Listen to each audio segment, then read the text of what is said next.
salam sejahtera bagi kita semua. Halo semua, nama saya Violana Aristi dari kelas 11 F1.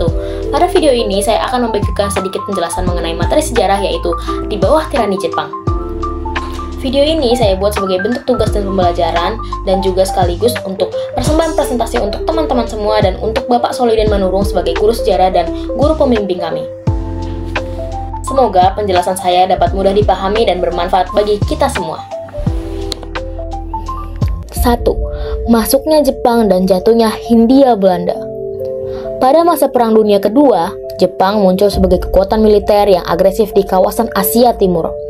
Negara ini mengusung propaganda Asia untuk Asia dan mengaku sebagai saudara tua. Melalui konsep kemakmuran bersama Asia Timur Raya yang dijadikan alasan moral untuk menduduki negara-negara Asia Tenggara. Namun, kenyataannya, Jepang hanya ingin menguasai sumber daya alam demi mendukung mesin perangnya.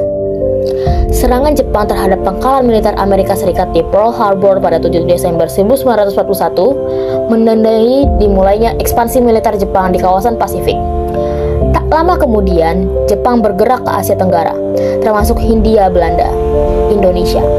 Pada 11 Januari 1942, Jepang mendarat di Tarakan, Kalimantan Timur, sebuah wilayah penghasil minyak penting. Dalam waktu singkat, Jepang menguasai berbagai wilayah strategis. Pada 1 Maret 1942, Jepang mendarat di 3 titik penting di Pulau Jawa, yaitu Banten, Indramayu, dan Bojonegoro.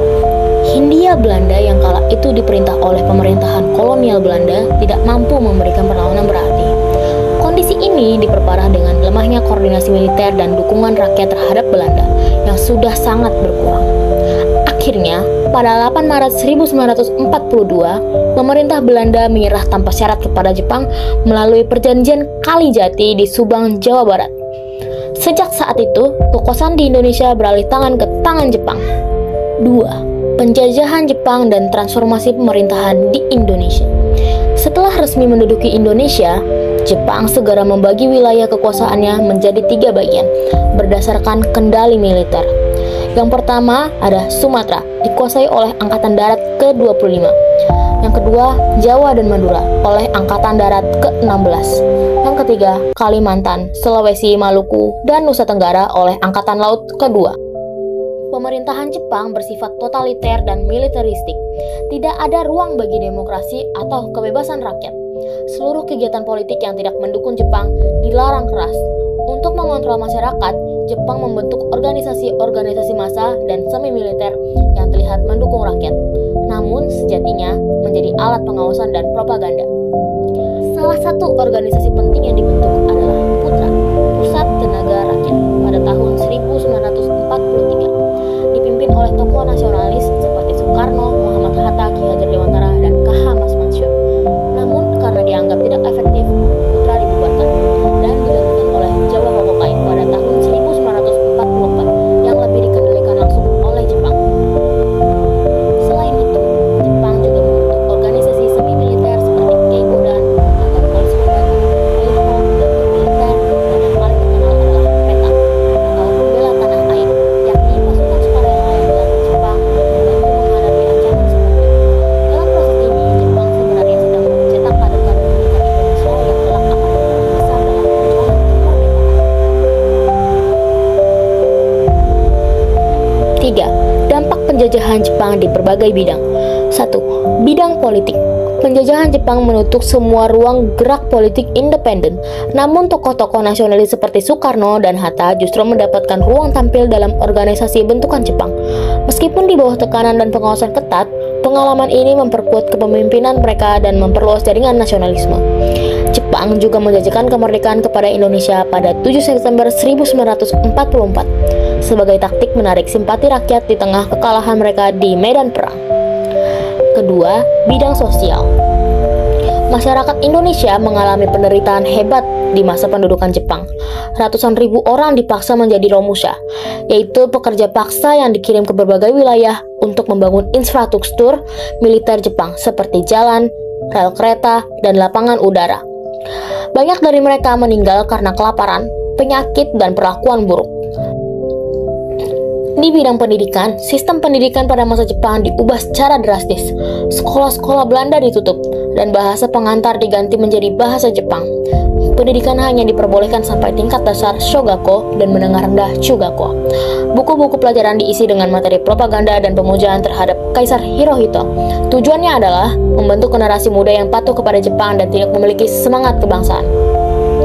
3. Bidang ekonomi. Seluruh sistem ekonomi Indonesia diarahkan untuk mendukung perang Jepang. Jepang mengambil alih seluruh industri strategis dan sumber daya alam. Tanaman pangan dan komoditas ekspor diganti dengan tanaman yang berguna untuk perang, seperti kapas dan jarak. Uang beredar dalam jumlah besar tanpa jaminan, menyebabkan inflasi yang sangat tinggi. Kelangkaan bahan pokok membuat rakyat menderita kelaparan dan hidup serba kekurangan. Yang terakhir, bidang militer.